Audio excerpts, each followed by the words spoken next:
Okay, so we're recording. All right. Hi, everybody. So, welcome to the first episode of my visual podcast. I don't know what it's going to be called yet, but hopefully, I will have a name soon. And I'm thinking of letting you guys help me figure out what the name is. But in the meanwhile, just to introduce myself to you in case you're not familiar with me.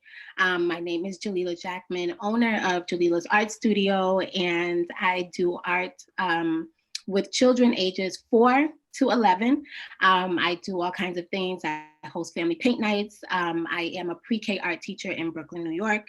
I do video tutorials. I don't host them. I do video tutorials. I'm a blogger. And yeah, I chronicle what I do online. Working with children is my passion, and doing art with children is like my double, triple passion. Uh, and here with me today for my first guest, I have Larissa Ramos, and she will tell you a little bit about herself. So go ahead, Larissa. I don't want to take it away from you, your shine of what you do. So go ahead and tell them what you do. Thank you. I'm honored to be here with you today. Thank you for thinking of me. I'm so happy we were able to meet. My name is Larissa Ramos. I am a creative art therapist. I work in a hospital in Brooklyn. I also have my own private practice, art therapy with Larissa.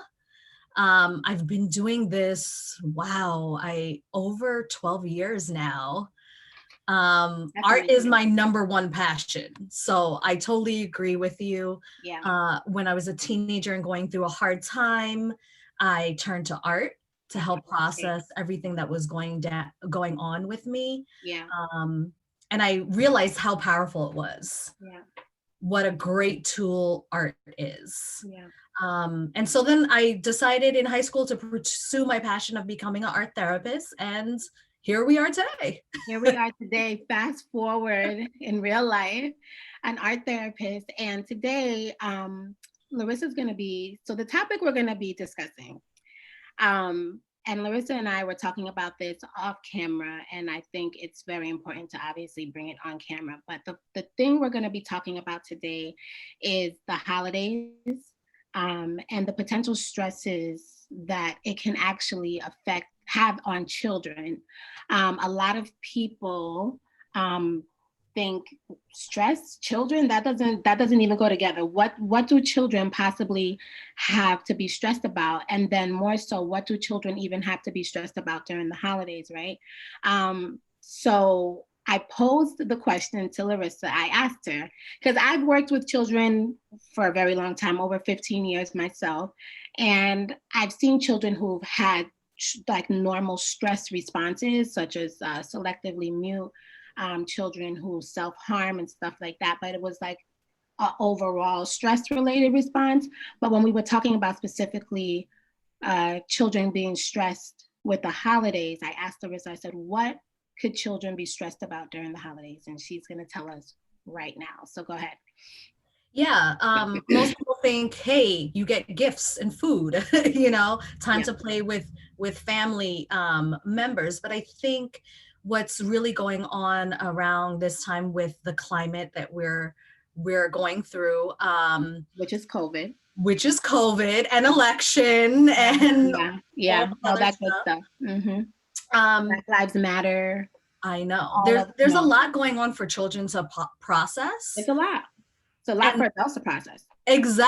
Exactly. Yeah. I think they hear relatives talking about it and they understand the emotion behind it, which can be very stressful when you don't understand the words, but you understand that this is bringing anxiety to mom, dad, uncle, grandma, whoever. Yeah. And that can be very, very stressful, especially now that there's no socialization for children, which is a very big part of the way children grow and learn is through play, socialization, mirroring other people around them. And seeing other people's responses. So this is a very, very stressful time as far as socialization.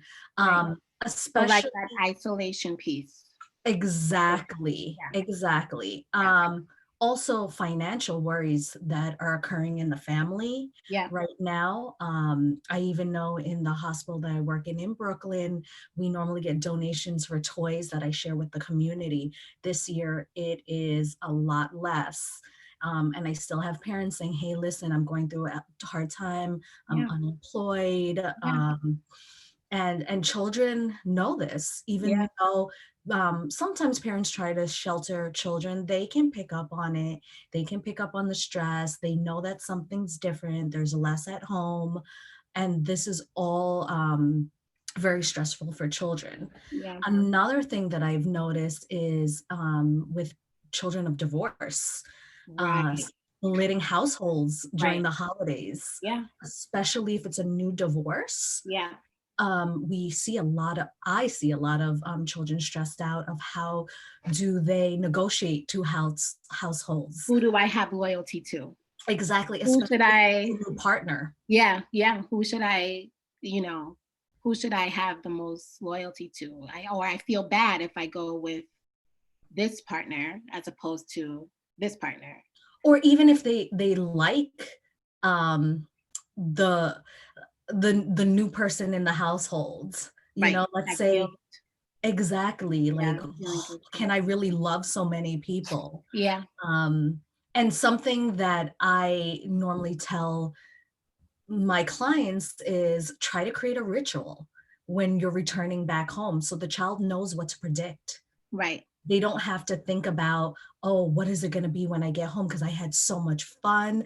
I don't Right. want to hurt my parent. Right. So No, that makes a lot of sense. yeah, and not That to makes a ask lot of sense. questions, Mm-hmm. like how was mom's house? How was dad's house? Mm-hmm. You Um, said don't ask questions or do. don't, Right. Right, because because it it puts builds that anxiety. pressure. Right. Mhm. It puts that pressure on them. Right. So that makes sense. So when you say, um, I just want to elaborate a little bit more because I think I know Of what course. you mean because we're both educators. We both work in education field. When you say create a routine about what to expect when the child now returns to the a home, you mean something as in terms of when they come in, they take off their backpack, they hang up, maybe they wash their hands, you make them a snack, you let them Mhm. relax, watch TV, maybe go to their room, take a shower, and kind of verbalizing to them step by step along the way of like, okay, hey, when we go in, I want you to take off your backpack, settle down, wash your hands. I have a snack waiting for you Correct. on the table. After your snack, I want you to go on up to your room, unwind, and maybe we could chat in a little bit. And it kind of, like you said, will take that pressure off of like, I know what to expect. And I know that one of the things is that I'm not expected of is I'm not expected to talk about what happened at X, Y, and Z's house. So then it's like this kind of psychological pressure that's Exactly. The like deep relief. breath. Right. Right. That makes complete sense to me. So the three things that you named in terms of stressors in children, I just want to recap before we move on to the solutions, which is how do we help our children in these times. So the three stressors during holiday time and just around this time in general, recap the current climate of Corona, Black Lives Matter, the election, just the overall national climate. Um, you know, children feeling that energy off of their caregivers, and they do actually, because even in my classroom, my 4-year-olds, prior to us, being shut down because we're now closed, but the kids definitely were talking about who their parents were voting for, what they Mhm. liked, what they don't like, who was bad, who was good. So they kind of they do internalize it. So that. Secondly, unemployment around Corona. So, if a caregiver is now unemployed, or maybe they're not receiving as much hours as they originally were, money is tight, and that kind of is stressful around gifts. And what am I going to receive, especially because Christmas is such unfortunately, a materialistic holiday, Commercialized. a Yep. very commercialized holiday.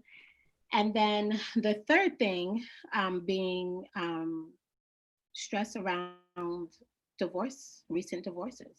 You know, who am I loyal to? Should I enjoy my time at this new house? Is it okay to love this new person?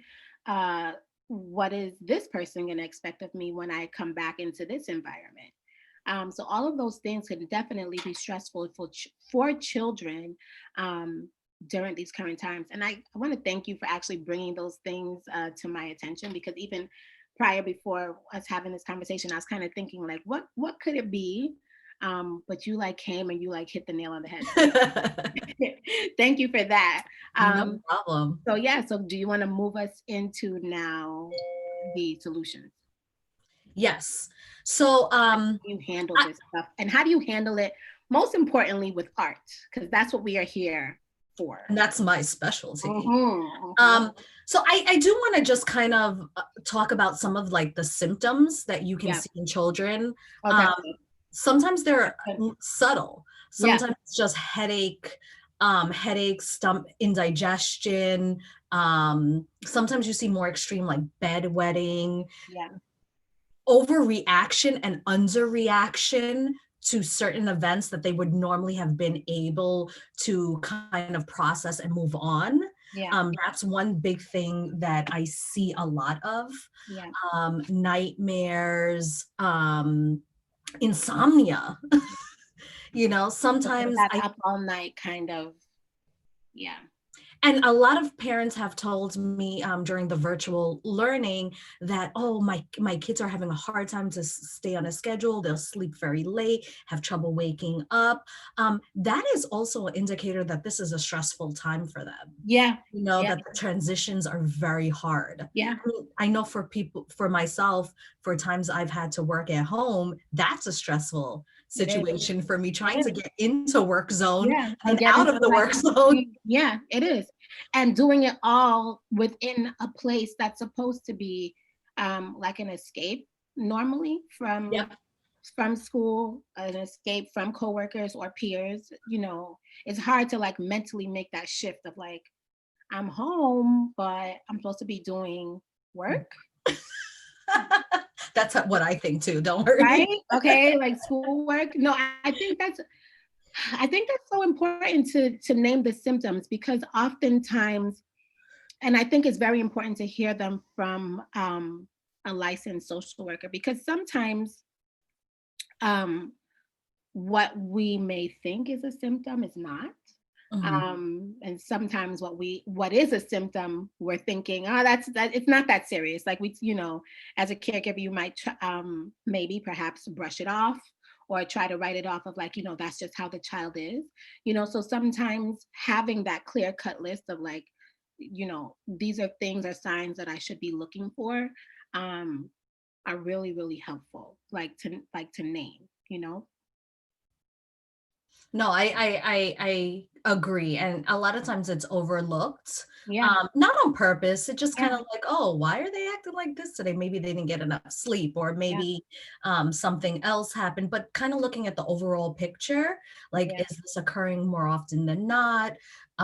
Frequency is very important. How frequent are these symptoms occurring? Because I think that's a good point, because if it's happening once, maybe that they're just having an off day. But if they're oversleeping, more frequently than not, that may be something that, right? Yeah, Right. absolutely. I mean, we all have off days. Right. So just kind of seeing if it's happening more often, or is it getting worse? Yeah. The intensity is also something that you really need to look at and kind of evaluate. Right. No, that makes so much sense. So, okay, so how do we combat these symptoms, with art? Like, what are some of your art therapy? I'm so excited for this part. What are some of your art therapy recommendations? And also, if you could, once you start, I don't know if we talked about this, but just like say like what age group you would do this particular solution with. Yeah, because I think I don't know. I think we talked about it, but I don't remember. So you could go ahead and clarify that. So go ahead, shoot. The floor is yours. So first, when you're doing these interventions that I'm going to speak about, I always suggest to the caregiver to make sure that you let your child know that they are safe, emotionally and physically safe. You are there for them. And you're going to be listening to them in a very non-judgmental way. Yes, very important. And something that doesn't make them feel self-conscious. And I think I even do this. Okay, parents out there, I do this. Yeah. I use open-ended questions because if you use closed-ended questions, it can make them feel like you're searching for a certain particular answer. Yes. And I know this is not done intentionally. Yeah. It's also the way I was brought up. It's like, oh, tell me what this picture, what does this mean? Oh, this is a cat, right? No, you can say, oh, can you tell me about what you did and how you did it? You know, so they can guide you through the process and you will get so much more information that way. Yeah. So that's what I recommend. Also communicate, spend quality time together making art. These interventions is the quality time, and develop healthy coping skills, which I am going to share with you. Okay. So the first thing that I have a quick question. Yeah. So where you said that I'm spending time making art, do you mean it should be just a regular practice in general? Or do you I definitely do. Life gets in the way. Yeah. But I definitely think if you teach your child that not having words all the time is okay, and that you can express it in different ways, no matter if that's singing, dancing, art, drama, whatever they like, letting them know that just not having the words is okay. There's other ways to express themselves. I think it becomes a routine in their life. Right. I know for me it did. Right. My parents had no idea what I was doing, but they went and they bought me that paint set. Right. You know, and encouraged. As an outlet. Exactly. Yeah. Because they knew somehow it worked for me. They didn't know exactly why or where or how, but making that just normalizing it. That's the word I'm using for normalizing that it's okay. Then they'll start doing it on their own. Yeah. I don't think this is, I'm going to say one thing and then, you go ahead and share. No, I like this. So one of the things that I recommend, and I think we touched upon it, but I'm not sure. I don't think we did. But one of the things that I always recommend to my families and to people who ask me, how do I just get my children into art? I recommend just having a designated space in the home for art, to make it, like you said, just a normalized piece of the daily routine. Even if it's in their bedroom, their living room, a small corner in the hallway, or even if you're tight for space and having something mobile, such as like the paint set that you can open up, and then when you're finished, pack it away, and like having just like a designated space where you don't mind mess happening, is a great way to just make art just a daily part of their lives, and making sure you refresh the materials, making sure the crayons are fresh, the markers aren't dried out. So that way, like you said, so if they don't have the words, that space, that area is something that they can do to then hopefully, channel whatever's happening on the inside there. So like I recommend always a designated space, in some kind of way. And you hit the nail on the head, because what I do with my in my private practice is now during COVID, I mail out a box of art materials that I specifically choose for my clients. And that box is their container where they contain every art material. Every time I see a client, they open their box, they're like, I'm ready. Right. And when you're done, close it up. And if you need to revisit it, you can revisit it. I love that. Yep. So exactly what I do. Okay, good. All right, good. So we're in alignment there. So all right, go ahead now. Go. You got it. Well, so something I recommend for all ages Yeah. is deep breathing. Oh yes. Even you parents, Oh yes. Deep breath. What is Um, life without a deep? I love deep breathing. but a lot of people don't do it correctly. Okay. So deep breathing should always come from your belly. So Okay. with my little ones, Okay, I'm gonna let you walk me through it. I call it belly breathing. Okay. Right? Mm-hmm. So the reason that we do deep breathing and people do it in yoga and exercise is because it actually calms our central nervous system. Okay. It is scientifically proven that when you regulate your breathing, you can slow down your body and your mind in unison. So one thing that I use, my handy dandy tool, is the pinwheel. Right. Nice. So that I can measure the breathing. Right. So even when I send those art boxes, I send one of these beautiful little pinwheels. Okay. And I know you have a tutorial for it. Yes. Yes. Ladies and gentlemen, so after this airs, we have a resource packet that we put together for you of all the things, all the solutions that we're providing. Well, Larissa's mostly providing most of them. But all the solutions provided that we talk about will be in a resource packet available for you on both of our websites. So yes, go ahead, Larissa. So what I say is when you're breathing in, your belly should be flat. When you're breathing out, your belly should be round. Okay? So when I breathe in, belly flat. Flat. Ooh. Breathe out, belly round. And you breathe in from the nose, out from the mouth. Okay, I'm going to try that again. Okay, go.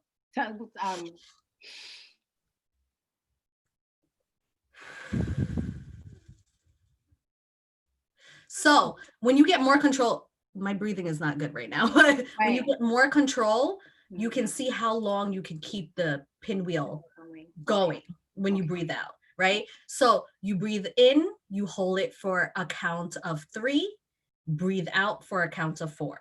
Okay. In 4, 3 hold, 4 out. Okay. Okay. All right, so let's try it again. Okay. In 3. Yep. Okay. In 4. In 4. Go.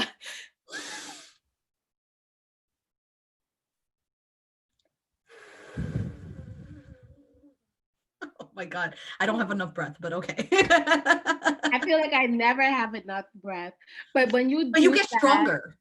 Right. The more you do it, the stronger you get. So like when you do that with the kids, like what are some reactions that you normally see? Like how do they respond with their pinwheel? They have so much fun with it. Sometimes I get cracking up, you know, or they'll be like, "You're so old, Miss Larissa. You're so old. I can do better than you." Oh, I'm like, what? I'm like, old. What does old have to do with pinwheel? Okay, got it. Yes. Oh my God. You know, so but any reason to use age against us? I know. Any reason? Yes. Go ahead. Go. Yeah. So that's always a good way. Something that we're going to have on our resource sheet is triangle breathing.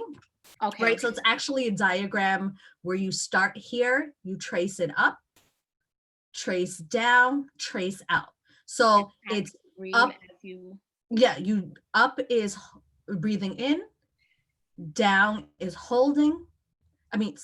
This side is holding, and this is out. And it has all the steps right here. There's all kind of shape breathing. There's square, star, but this is where I always start. Right.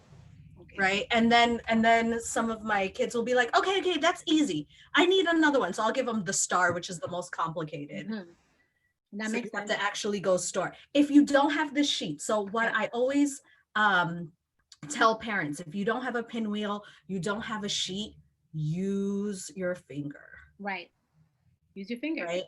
I have a question. Have you ever had anyone decorate their own triangle or like just decorate? No, but that's a good idea. That will be me. That I'd be like, well, we are going to make. I don't have a triangle, but Miss Larissa says we need a triangle, so we're going to make a triangle, and then we're going to breathe with it. No, I mean you can. Yeah. I love to. Well, as you, I like to make things. So yeah, that'd be No, cool. but that's awesome. That's right? awesome. Right. You know, I have one client who actually asked me to send this to them and keeps little cards in their pocket. So if they're having a hard time, they're having an anxiety attack or anything, they pull out the card. What kind of? Oh, and the card has the instructions on it. Yeah, they made them. They made it like flashcards. Like, yes, like flashcards. That makes sense. And is that a child client or an adult? That is preteen. A preteen. Okay. A preteen that developed, that's very, very creative. Okay. So and developed these flashcards because when she was really anxious and on a verge of anxiety attack, it would be hard because, you know, sometimes you have racing thoughts, but she would always just remember she had the cards and pull it out. All right. So get creative. That's what I'm saying. I love it. All right. Solution number 2. Oh, my favorite. I taught a whole workshop on this is my worry dolls. Oh yeah. I thought this was cute. Wait till you see this, guys. I think this is cute. Go ahead. So wait, I got to get my story here because I always forget this story. Yes. So what the worry doll is, it comes from Mayan legends. Yep. So the initial legend is that there was a princess who was very concerned about the worries of her human, not subjects. What's the word I'm looking for? I guess this is ancient, but she was. Her kingdom. Yes, exactly. The people in her kingdom. Her people in the kingdom. Okay. And so she asks the sun god, you know, can you help me with the humans in my kingdom? And he said, no problem, I'll help you with them. He said, let them go to bed, right? And when they wake up in the morning, when the sun rises, when I rise, all their worries would be gone. So they created a doll. Here's my little, I'll show you original one. Okay. A little worry doll to kind of symbolize her and tell their worries off. To symbolize the princess. Okay. I cannot pronounce her name, sorry. That's fine. Today she's princess. And then also there is a Guatemalan legend that comes from the Mayan legend of a poor family who mother got sick and she used to make clothing. And actually somebody came and stole all the clothing she made. So the kids took fabric scraps and made these little dolls and went to sell them in the market to help out the family. And then there was a man who came and bought all the dolls from them at the end of the day when the market was just about to close. And when they got home, they told mom, and mom was like, no, you didn't do that. What did you do? How did you get all this money? And then all the dolls appeared again. And mom was like, I believe you. And it started to rain and the crops started to grow and they had money, they had food to eat and money to survive for the whole year. So mom believed them. And now people use these little worry dolls to tell their worries, to put it under their pillow or away somewhere. And it is said that these little worry dolls hold all your worries for you so you don't have to. And it's just the greatest little legends. Right. I probably told it wrong in some places. Sorry about that. The message remains the same. Yes. Right. So how do we create worry dolls? So, the best. So these are my little worry dolls that I've created. Cute. So it is just a old-fashioned wooden clothespin. Okay. Right. And here is some pipe cleaner arms. Yeah. So I cut the pipe cleaner in half And I have all the directions. We're gonna have them for you guys. So what I do is I cut the pipe cleaner in half. I wrap it around, and I use either thin yarn or embroidery floss, which you can find in any art store. I didn't know what embroidery. Where do you find the clothespin, the old-fashioned clothespin, the art store? Well, Amazon. I bought them on Amazon, but I have seen them at Michael's. Of course. Okay. And so what you just end up doing, it's so super, super easy for kids to do too, is all you're doing is wrapping the floss or yarn around the body. Right. And then if you want to make the legs, because it has this split, right? You can you can wrap it individual pegs, or you can wrap it all around to make a dress. Okay. So this is one that somebody did at my workshop. Aww. And she just glued on the hair, basically. She took the floss, balled it up, and made hair. And the way I do the face is I use just regular markers, Sharpies, whatever I have lying around. Yeah. So I have a question about the worry doll. Say you have your kid, your child, whether it's a client or whether it's a mother and father, or mother and mother, or father and father, whatever the family structure is, you have the caregiver and the child. Now, how long? So say the caregiver explains, this is what we're going to be doing today. We're going to be making the worry doll. They tell the anecdote, the story. How long do you recommend that go on, like the motion? Like, is this something that you do all in one session? Is this something that you break up in terms of, like a process? Like what do you recommend? Like, how do you normally do it? Well, I normally do it in one session. I make the worry dolls, but often I have my clients come back and want to make more worry dolls. Okay. I've even had clients who want to give worry dolls to their caregivers because they've noticed they're worried and feel like they need support. Yeah. But I always go at the speed and process of my client. Okay. Some clients like a set. Exactly. Right. Okay. So some clients, it takes more time. I have clients who want to go really, really fast and get it done. Then I have ones that want to be very meticulous and do detail. And, I didn't do hair. So I just put a piece of fabric scrap around it. Mm-hmm. So it all depends. I just let my clients go at the process they need, but I do always give them a 5-minute warning. Like, you have 5 minutes, so stop at a place that feels comfortable for you. I say 5 minutes to complete and stop where you want to stop, basically. So I have like another question. So like during this time now where and I'm assuming that also a part of making the worry doll is like that therapeutic, repetitious motion of like wrapping, right? Correct. Calming them down. Now, when you're doing this with children, do you realize, do they talk more or do they go silent? Like do you do like gentle questions? Like, what do you recommend, a caregiver do while they're doing their wrapping? That's a very, very good question. So I would ask questions like, oh, that's an interesting color. Why did you choose that color? Right. A lot of times I look at like the expression on the face. Mm-hmm. That gives you a lot of kind of clues what's going on internally for them. Mm-hmm. If they're feeling sad, if they do a sad face or a smiley face. But I'll just ask them about their choices, not too much conversation, because naturally a child will start talking. Okay. But just kind of like, oh, that's an interesting color. I like that. Can you show me, if you're doing it with the child, can you show me how you did that? What's the next step according to the sheet? To them, just basically saying back to them what you notice they're doing. Correct. So being as objective as possible.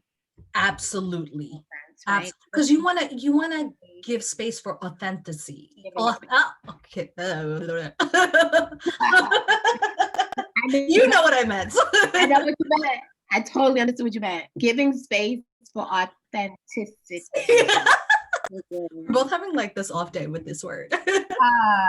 Yes, but giving space for just like for them to be themselves, kind of like take the pressure off. And then when they work with you, do they get to keep it? So yeah. So if it's finished, I'm assuming within that session. Yes, all artwork is kept by my clients. Mm-hmm. My rule is, because sometimes it's hard things to hold. So my rule is I will create a box, and we will put artwork. If it's heavy and they're having trouble holding it, I will be their container for them. Right.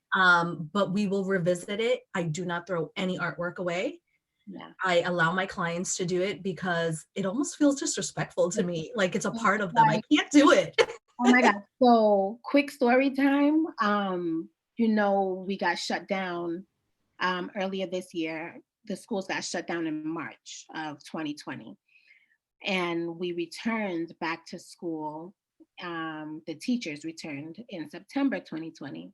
So that means that when I went back, all this artwork that we were working on was on the bulletin boards. I literally had stuff like things that they were working on still on the shelves.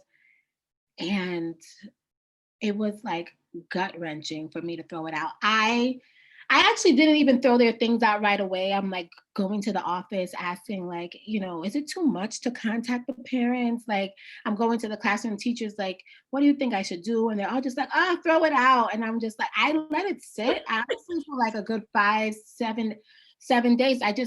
It was like so hard. So hard for me. Like emotionally, I was just like, ooh, this is hard. So throwing out other people's artwork. Like it's one thing, like if you throw out your own, when you're ready, but and a child at that, dear God. But I know. Yeah. Everybody knows it. I have a folder full of artwork from clients, maybe like 5 years that I hold on to until I feel ready. Right. It's hard. And you know what I think it's hard knowing their process. Like I think for me, so like I'm thinking in my head of like, oh my God, I know how hard they worked on this. I know how much this meant to X, Y, and Z. I know how hard it was for X, Y, and Z to hold that scissors to cut to make this collage. And now here I am throwing it out. It's emotional. I gotcha. Okay, so yes, all right. So that was my story time. Okay, we got the deep breathing with the pinwheel. We've got the triangle breathing. We even came up with creating your own triangle, your own square, your own star to follow. We've got the worry dolls. Any other suggestions? I just want to, just while it popped up in my mind, sorry to cut you off there. I did want to mention this book, Silly Billy. We love books here at Julita's Art Studio. Yes, we do.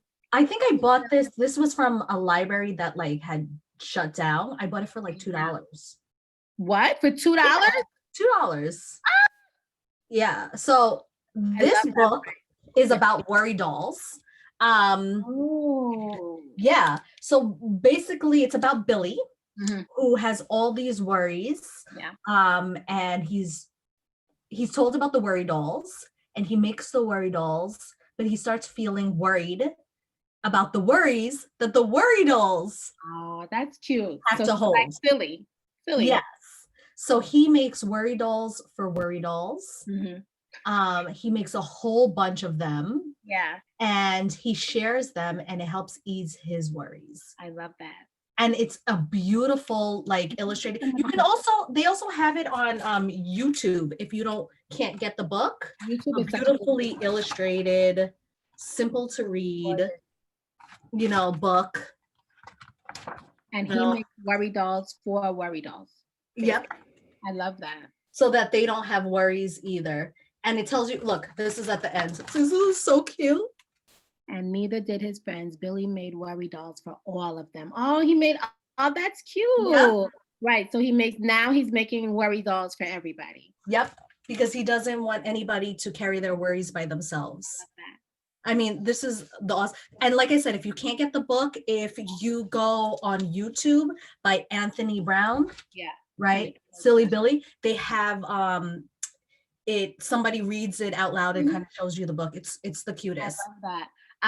Question, what age do you normally read that book? And also when you went to the library and you purchased that book, did you go looking for it, or did like No. you just found it, right? I just it was meant to be. That's like one of the best feelings ever. Like, and then mind you, right? Like if you would have went looking for a book about worry dolls, you would have never found it. But like when you're not looking, I know. It just came together.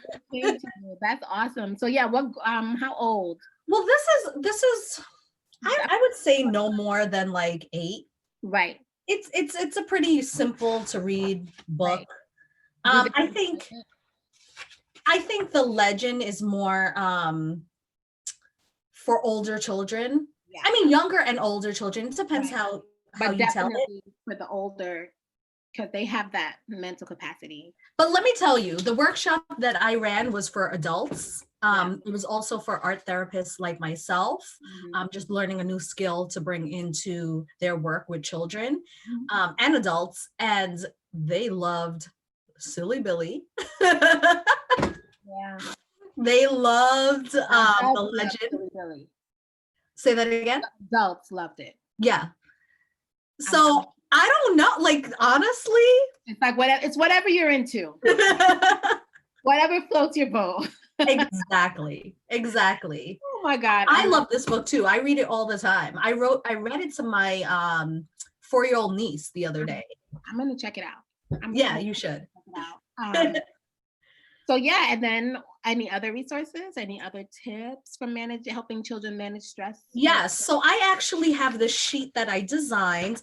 So my clients, I make them a booklet. Oh yeah, you did. I love this. Yeah, I make a booklet for them, and I name it whatever they need me to name it. So I'm gonna explain that because that's kind of weird to say that. Right. So if it's a coping skills book, right? So if it's like how to manage my alien superpowers, that's what I will name it. Right. You know, if it's how to be a better unicorn, that's what I'll name it. So I personalize it to each of my clients. Right. But basically, it's just a coping skills manual that I ask the parents, the caregivers, to also be part of with the child. So I try to make it easy to read, but there's some things I just can't translate. If that's what they said, then that's what they said. Exactly. So exactly. So that's why I say caregivers, you know, and also if they see you doing it and practicing it with them, they're more likely to do it. Right. Because everybody's on the same page. It's, you know, everybody's on the same page. We're all in this together. Exactly. Not isolated. That's what I want to say too. It's not like isolated. Exactly. And also they look up to their caregivers. They're their primary examples of everything. Right. Yeah. And that's another thing. That's a good point. I tell my parents that, listen, if you're stressed, they will be stressed. So you need to manage your stress as well. Yeah. Yeah. You are a unit. Yeah. Yeah. Yep. So can we see inside of the book? So this is actually a little, I kind of made a flyer. Mm-hmm. Yeah, is it flyer, a pamphlet that you're gonna share on your website. I'm gonna share on mine. That gives you a couple of just simple tips from the booklet, right? So it's this little flyer here. It has the triangle breathing. I also have grounding exercises, which is using your senses. So it says 5 things I see. So the child will point out 5 things they see in their environment, 4 things they can feel, whatever they feel, 3 things to hear, 2 things they smell, and 1 thing that they taste. So sometimes taste is hard. Yeah. So something I will say is say 1 thing. one thing that comes to your mind. And this And goes in the coping manual? yes. So Okay. this is it's a grounding technique. It helps you. So a lot of people use this for trauma as well, to bring you back to the here and now, to the present, right? Because when we're stressed, Thinking right? of things that already happened most of the time, or things that Exactly. are going to happen. Exactly. So to stay here present Uh-huh. um is it helps them to think, to not think about the what happened in the past, what's going to happen in the future, but to focus on right here and now. That's really good. That's So, really, and and then adults use this too, any age. any age. So question, so when they name those things, right? So for example, I'm in my bedroom right now. I see my lamp, I see my bed. Do I then draw those things, or is this just a verbal conversation that we're having? So first you do it verbally, and then you can do it you can draw them. So Oh, that's the second one, is like draw your feelings or your surroundings, okay. right? To help you focus on what is going on right now. Right. Okay. Those are all kind of it's mindfulness, Yeah. basically. Yeah. Staying in the here and now. Mindfulness, just like meditation is, which is a little harder for kids to do, is meditation. Yeah. Even adults, me, Yeah. I'm Me too. not the best meditator. Yeah. Yeah. Yeah. So then, I'm sorry, I have more questions Go about ahead, keep asking. that. Good. So then, with this, so say for that particular activity of naming, which I think is like so, it's so simple but yet so profound. And normally the most profound things are the most simplest things, right? So like, how do I bring myself back to the present? Let me name what I see, what's surrounding me. Would this be something then that you would do like repetitively, like on a repeated basis, versus like meaning, we did it in last week's session, you and Jane, for example, but maybe Jane comes back again and Jane is still stressed. So do you revisit what she did last week in the book, what she drew, or do you then do it again? Like what would you do? So practice makes progress. Right. The more that you do something, Mhm. the easier it is to go there when you need it. Okay. Yes. So I would review coping skills with my clients over and over and over again, so that it can be second nature. We Right. all have coping skills that we currently use. Yeah. Some of them are positive, some of them are negative, Right. right? The negative ones are ones that are more addictive, where you have to do it over and over again to get the same kind of relief. Positive coping skills last you a longer period of time, Hmm. right? So what I would do in a session is say, let's revisit the coping skills. Let's discuss what you've tried, what is working for you, what is not working for you, right? And we build it. So what I call it is your toolbox. Yeah. You're just putting new tools in a toolbox. Yeah. And talking about toolbox, sometimes that's what I have them do, is Right. draw a toolbox Yeah. and just write or draw the coping skills that they have tried, right? So that they can always revisit it Right. when they need it, and they have a visual. Recall. Exactly. Yeah. Exactly. That makes sense. So I have another question. Um, Dear God, what was my question? So in terms of revisiting, right? So I noticed with my students that when I do, especially with remote, because it's Mm, different having them in person and even sometimes in person, but more so remote, I noticed that they're home, right? They're in their own environment. So I don't have control over what's happening in their environment, like how I would have control over, if they were to come into my actual art studio at my workplace, right? So some of my friends, that's what I call them, some of my friends, they are on their couch. Some of my friends are at a specific table. Some of my friends, maybe today they're on the couch, but tomorrow they're on the living room floor, whatever the case may be. one of the things I noticed, and you tell me if you notice this too, right? So I continue to teach in whatever environment that they chose to show up in for the day. So if they chose to lay on the couch today to listen to me, I'm just going to continue because that's how you showed up, and I'm glad that you're here, and I really am. So I continue to teach. And sometimes, right, like I'm looking at my little squares because there's like a bunch of squares on the screen, and I'm like so distracted because someone looks like super comfortable. Someone's being fed, their cereal for the morning. And I'm thinking to myself, I don't know if they're listening to me, right? But then I ask a question, and sometimes it's not like in that particular class, but then maybe like the next day we have class again, and they remember what the heck I said. And I'm like, you didn't know, none of you look like you were listening to me, okay? They don't look, and I thank God I just keep going because I realize that their environment is not in my control. So I just continue to teach, right? But like, do you ever have those moments where your clients, and I love that you call them clients, but they're little people, right? So like, do you ever notice that it looks like they're not listening to you, but by session 3, you're like, oh, you do remember what was in your tool. All the time. Or do you, or is it like, oh God, like they're just not listening? Like, well, like what, like, do you get that? Like, does that happen to you? Oh, yeah, all the time, all the time.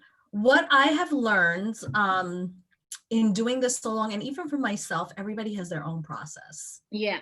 Right. So Yeah. I know for when I was a child, I used to get in trouble because I would draw in class, but I've learned that that's my process. Right. When I draw, I put visual images to what's going on around me, and therefore I can retain it. Right. Right. So I know that maybe them also fidgeting with the computer while I'm talking, because that's happened many times, or drawing on me on Google Docs while I'm talking may be their process. I've had a mustache many times. Okay. One time I had a mohawk. On me. Yes. I realize that there's process, and I keep going because Right. I know that it may not be everything that I'm saying that is sinking in. Yeah. But there's But the important something stuff. there. Yeah. Yeah. Yeah. Also, I do a lot of silly games too to kind of like bring them back. So I have this game called Motorboat where I go, Motorboat? yeah. Okay. So I'll see if they're listening, because I'll go, motorboat, go so slow. So that means they have to go really slow. Motorboat, Look at me, I'm like, go so fast. So then they have to start moving fast. And then motorboat, step on the gas. They'll be like, ah!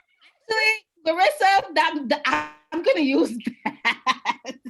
I'm gonna use that. Go ahead. I love that. Did you see me? I was like, "Ooh, motorboat. Where we going, motorboat?" So that I'll see if they're actually listening, because if I say slow, and I'll mix it up. Right. To catch them off guard. So do you do it? Okay, so like, see, like how we're talking right now. Like, do you do that like randomly? Oh yeah. So like, you'll be like, right, your toolbox, motorboat, or sometimes I'll be like, okay, I need motorboat, or something like that, and then like introduce it. Yeah, I'm gonna use that. So if you see that on my Zoom lessons, ladies and gentlemen, please know that I got that from Larissa. That's really, really good. Oh my gosh. So, and I got that from another therapist. So like we help each other out. Honestly, like I remember when I was in undergrad, one of my professors, I think, just said it the best: in education, there's no such thing as an original idea, because we are always borrowing and learning from each other, which is honestly one of the things that I love the most, because I feel like in real life, aside from children, everything, sometimes people make things like way too so competitive per se. And it's just a beautiful thing when you can collaborate, share ideas, sometimes make it your own, or sometimes do it exactly the same way that Larissa did it, or my friend Michelle, or this teacher did it. And it works, because at the end of the day, the objective is always to get the children, as we need to be effective. That's the word. So in order to be effective, if what Larissa did is effective, I'm going to use it exactly the way that Larissa did. Why change it? Because I want to be effective. So yeah, so that's I'm going to be using that. So do you have anything Great. else you would like to share? Did we go through all of the solutions? Did we go Well, through? there's one more that's on my handy dandy sheet. Yeah. This is some yoga poses that I found online. Um, and if you just kind of Google yoga poses for overwhelming feelings or feelings of anger, they teach some pretty basic yoga poses for children, and they call it these great like after animals. So it's like pretend you're a hippo pose, pretend you're an elephant pose, and these are more for the children that externalize their worry or stress in, sometimes it could be aggressive ways. So like if it's a child, I know my niece does this. When she gets upset, she punches, right? And we're teaching her not to punch and that it hurts. But she's a child that needs to externalize what's overwhelming her. So teaching a positive way to externalize that, like yoga poses, is really a great way to do that, or even teaching them a dance. Yeah. So these are movements into physical. exactly Into physical, which is also an art outlet. Right, into a physical out, which is also an art form. Yes, definitely. So I put two poses on my little handy dandy coping with stress and worry. Is the elephant pose, where you kind of have to bend from your hip, where kids are better than I am. And kind of place your head to the floor and your palms. So they'll get to do this. Most kids can do it right away. If you're a little bit older, you need time to kind of like get your time. I need time. Pre-pandemic, I was really good because I would go to hot yoga every week, but now I'm no longer. Yeah. And there's like simpler ones like the hippo pose, where you kind of tuck your chin in, you put your shins to the floor and your arms to the side, back of palms facing the floor. It's really easy. It's kind of like curling almost in the fetal position. Right. I see that. Or more kind of oh, I love that elephant pose. And there's a whole bunch of other poses that you can do.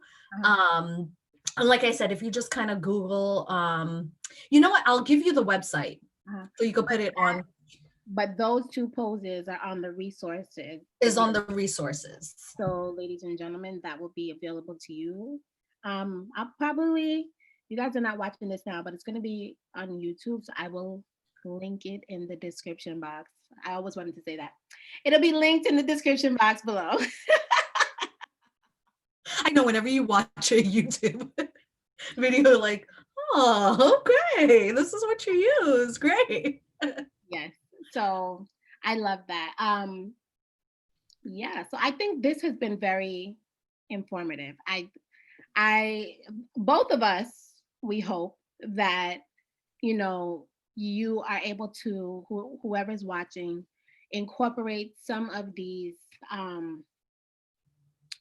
techniques and solutions into your home with your child.